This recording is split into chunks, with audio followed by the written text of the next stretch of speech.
Hello guys, I am Dr.T.S.Bhuvaneswari. Today we will learn about personal, real and nominal rules of accounts, also known as golden rules of accounts. In order to understand the rules of accounting, you need to understand how these accounts are classified into. So, in a business transaction, for maintaining the financial records of a business transaction, various kinds of accounts are prepared. So, let's try to understand how these accounts can be classified. So, accounts can be classified into personal account and impersonal account. Impersonal account further classified into real account and nominal account. For all these rules, there are certain debit and credit rules. They are also known as golden rules or basic rules of accounting. So, without learning these rules or without knowing these rules, we cannot record any transaction. So, let's try to understand these accounts and their rules in detail.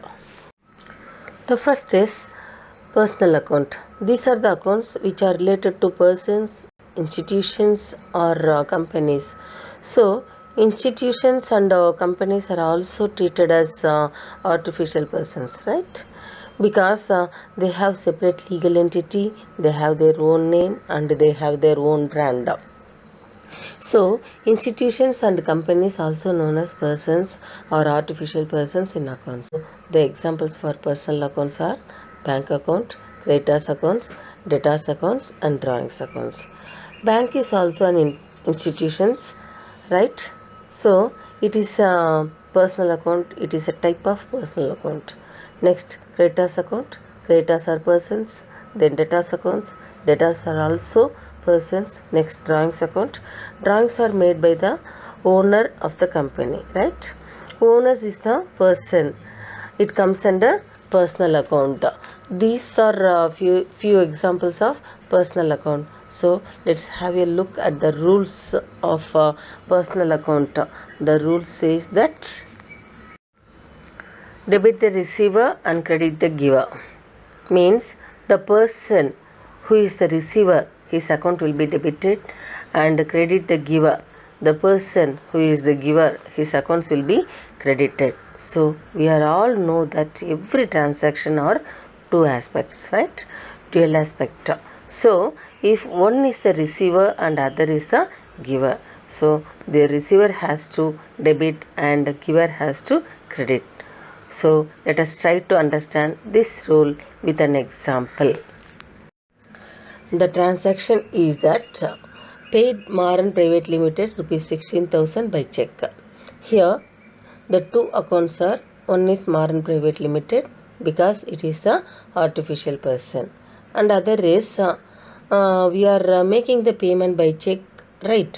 So when Maran Private Limited goes and deposit the check into the bank, who will give money to the Maran Private Limited bank, right? So the other account is bank. So let's write down, one account is Maran Private Limited and other is bank account. So here we are making payment to Maran Private Limited, right? So who is the receiver and who is the giver? Here Maran Private Limited is receiver and bank is giver. First of all, it is the person, right? Maran Private Limited is the artificial person and it is the company. He is the receiver. So he is receiving rupees 16,000. What the rule says, the person who is receiver, we have to debit it. So this will be debited, and the bank is also person, right? Artificial person. It is an institution. Hence, it is also personal account. The rule for personal account says that credit the giver. So, bank is giving money to Maran Private Limited. Hence, the bank is the giver. So, we have to credit it. So, the entry is Maran Private Limited account debtor to bank. I hope now you understand the rule for personal account. Now, let's move on to real account. What are real accounts? Real accounts deals with all tangible and intangible assets of a firm. So, what are the tangible and intangible assets? One thing you need to remember that real account deals with all kind of assets. So, let us try to understand the meaning of tangible assets. Tangible assets are the assets which can be seen, touched, and felt physically, which means we can see them and we can touch them and we can feel them. It has physical existence. For example, building, machinery, stock, land, etc. All these assets we can see, touch, and feel. So, building account, machinery account, stock account, all these accounts comes under real account. And next is intangible asset. Intangible assets are those which cannot seen, touched, and felt physically. So, tangible assets we can see, touch, and feel physically, and intangible assets we cannot see, touch, and feel physically. Example: goodwill account, patents account. Goodwill is so it is the reputation of the company, and patents means suppose you have made any invention, you will get sale rights over that. That is known as patents or legal rights given by the law. So these are the examples for intangible assets. Let us know the rule for real account. Rule for real account is debit what comes in and credit what goes out. If something is coming into the organization, that will be debited, and something is going out, that will be credited. Let us try to know this by an example. So the example is purchased machinery for rupees 8,000 in cash. So in this transaction, which are the two accounts, the first one is machinery account and the other is cash account, right? So here we purchasing the machinery. So machinery is coming to the organization, so it will be debited as per rule. When you purchased machinery for rupees 8,000, cash is going out, right? So what the rule says, what goes out, credit it.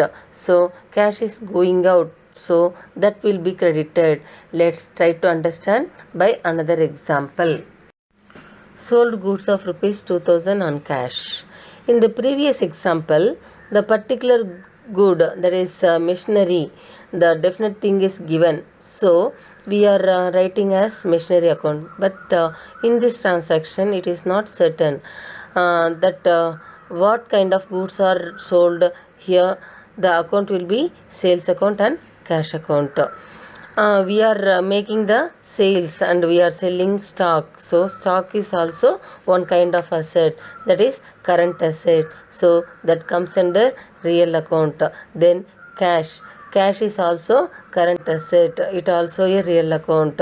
So when sales made, the goods are going out and the customer is paying the cash. So cash is coming in. So cash account is debited and sales account is credited. Always remember that the debit item should be upside and the credit item should be downside. So the entry for this transaction is cash account data to sales account. Next is nominal account. Accounts related to expenses, losses, income or gains are nominal accounts. So there are any expenses, losses, income or gains in the company, those accounts will be known as nominal account.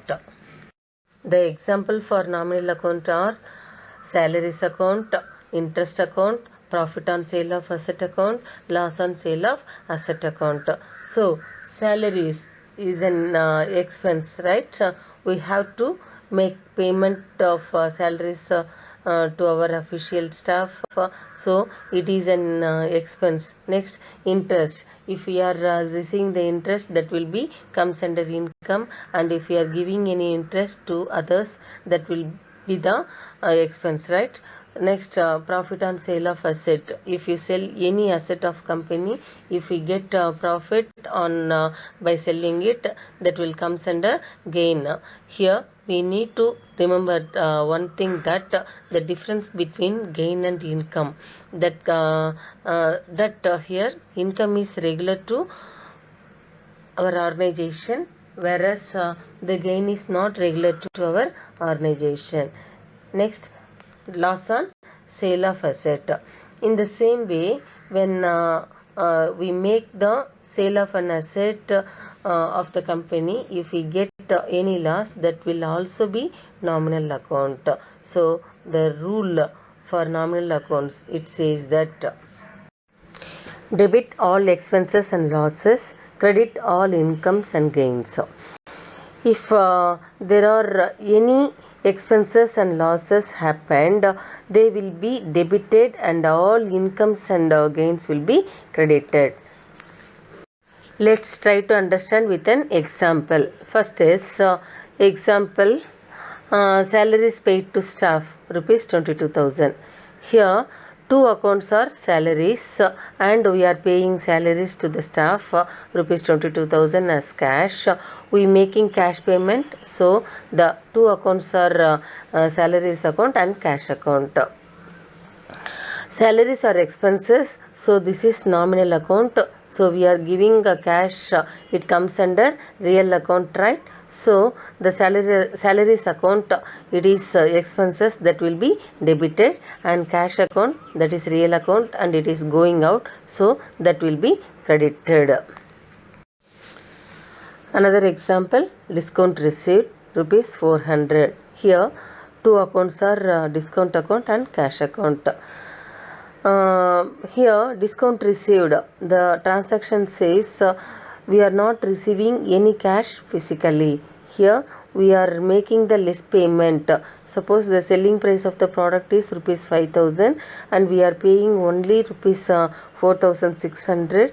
Rupees 400 is the discount received or amount earned. So here discount received is gain. It is nominal account, that will be credited, whereas cash is real account and it is coming in, so it will be debited. So the entry is cash account data to sales account. So this was about the types of account and golden rules of account. So if you clearly understand these rules, you can record any transaction easily. Thank you guys. We will see in next video.